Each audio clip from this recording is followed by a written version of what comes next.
Hello friends, welcome to my YouTube channel English classes always में।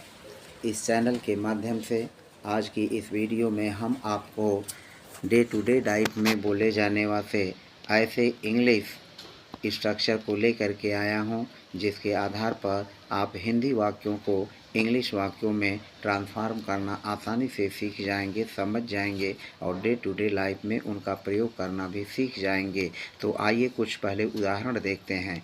हमारा पहला वाक्य है, खाना है तो खा लो वरना आबलिक अन्यथा हटो यहाँ से। दूसरा वाक्य है, पढ़ना है तो पढ़ो वरना अन्यथा हटो यहाँ से। तीसरा वाक्य है, यदि तुम लिखना चाहते हो तो लिखो वरना आबलिक अन्यथा हटो यहाँ से। चौथा वाक्य है, यदि पेड़ काटना चाहते हो तो काट लो वरना अन्यथा हटो यहाँ से।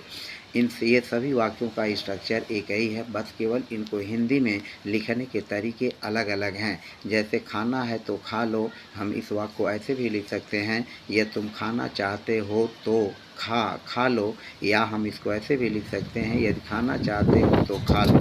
तो इस तरह से इन चारों वाक्यों का स्ट्रक्चर एक ही है और केवल हिंदी की बनावट अलग अलग है, लेकिन इनकी इंग्लिश की बनावट एक ही होगी। तो इस तरह से आपने देखा कि इन चारों वाक्यों को जो हिंदी से इंग्लिश ट्रांसफॉर्म करेंगे वह सब एक ही होंगे और उसी एक स्ट्रक्चर के आधार पर हम इनका प्रयोग करना सीखेंगे। तो फिलहाल वीडियो में बने रहिए और वीडियो में बने रह करके इसको अच्छी तरह से सीखिए, वीडियो को बिना स्किप किए हुए। तो आइए शुरू करते हैं। इसका स्ट्रक्चर क्या है?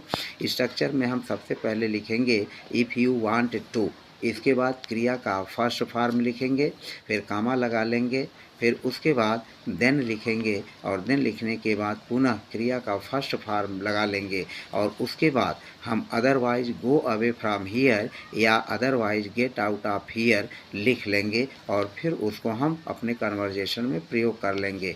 तो इस तरह से आपने देखा कि इन पांचों उदाहरणों के माध्यम से आप डे टू डे लाइफ में बोले जाने वाले हिंदी कन्वर्जेशन को इंग्लिश कन्वर्जेशन में आप आसानी से ट्रांसफर करते हैं। तो आइए हम एक एक उदाहरणों को पहले समझते हैं। खाना है तो खा लो वरना अन्यथा हटो यहाँ से, या हम इसे ऐसे भी कह सकते हैं, यदि खाना चाहते हो तो खा लो वरना अन्यथा हटो यहाँ से। या यदि हमें ऐसे भी कह सकते हैं कि यदि तुम खाना चाहते हो तो खा लो वरना आबलिक अन्यथा हटो यहाँ से। तो फिलहाल इनकी इंग्लिश कन्वर्जेशन इस प्रकार की होगी, if you want to eat comma then eat comma otherwise go away from here. या हम इस स्ट्रक्चर का भी यूज़ करेंगे, if you want to eat comma then eat comma otherwise get out of here. तो इस तरह से इन दोनों स्ट्रक्चर में से किसी भी एक स्ट्रक्चर का प्रयोग कर लेंगे। अब हम अपने अगले वाक्य पर चलते हैं। दूसरा वाक्य है, खेलना है तो खेलो वरना आबलिक अन्यथा हटो यहाँ से।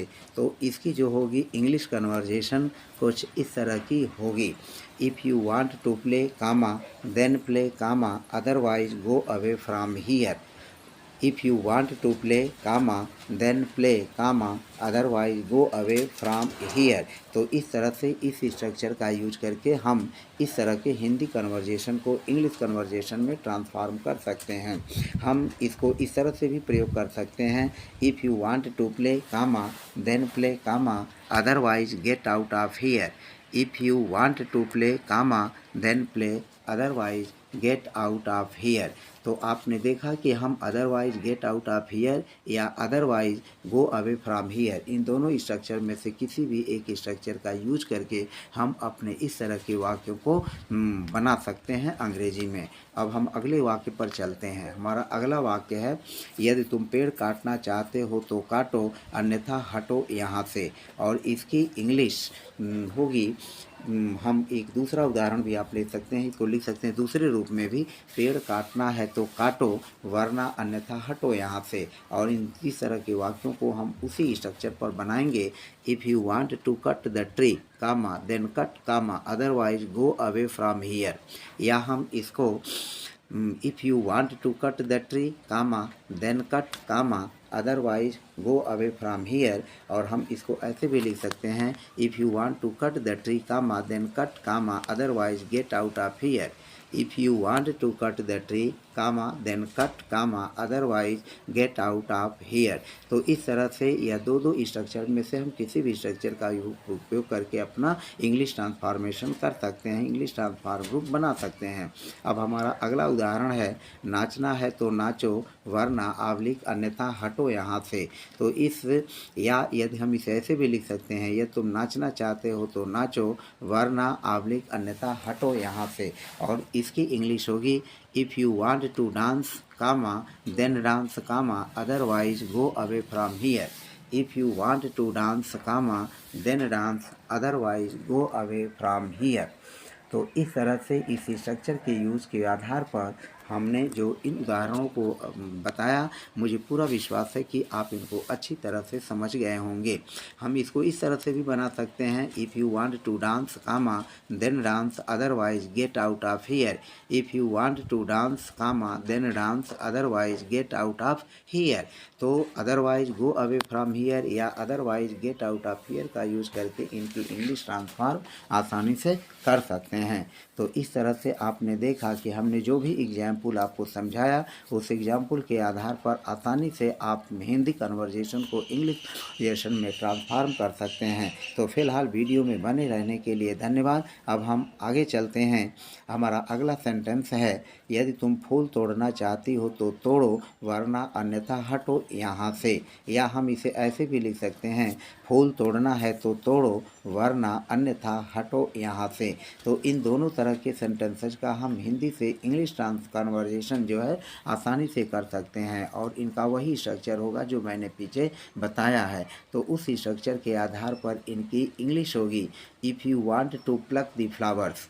If you want to pluck the flowers, comma, then pluck, comma, otherwise go away from here. If you want to pluck the flowers, comma, then pluck, comma, otherwise go away from here. If you want to pluck the flowers, comma, then pluck, comma, otherwise go away from here। तो इस तरह से आपने देखा कि हमने इन दोनों वाक्यों को एक स्ट्रक्चर पर इस पर बताया। फिर इसको हम इस तरह से भी लिख सकते हैं, if you want to pluck the flowers comma then pluck comma otherwise get out of here.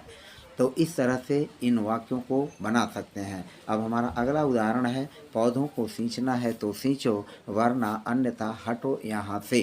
पौधों को सींचना है तो सींचो वरना अन्यथा हटो यहाँ से। तो इसकी इंग्लिश कन्वर्जेशन कुछ इस तरह की होगी, if you want to water the plants then water otherwise go away from here. If you want to water the plants then water otherwise go away from here. दूसरा अगला सेंटेंस है, सड़क पर दौड़ना है तो दौड़ो वरना हटो यहाँ से। सड़क पर दौड़ना है तो दौड़ो वरना अन्यथा हटो यहाँ से। फिर इसकी भी इंग्लिश कन्वर्जेशन हम आसानी से कर सकते हैं और इसकी इंग्लिश कन्वर्जेशन कुछ इस तरह से होगी, सड़क पर दौड़ना है तो दौड़ो वरना अन्यथा हटो यहाँ से। हम इसको इस तरह से भी लिख सकते हैं, यदि तुम सड़क पर दौड़ना चाहते हो तो दौड़ो वरना अन्यथा हटो यहाँ से। या यदि सड़क पर दौड़ना है तो दौड़ो वरना अन्यथा हटो यहाँ से। तो इसकी इंग्लिश कन्वर्जेशन इस तरह से है, if you want to run on the road comma then run otherwise get out of here. If you want to run on the road, comma, then run, otherwise get out of here। अब हम अगले उदाहरण पर चलते हैं।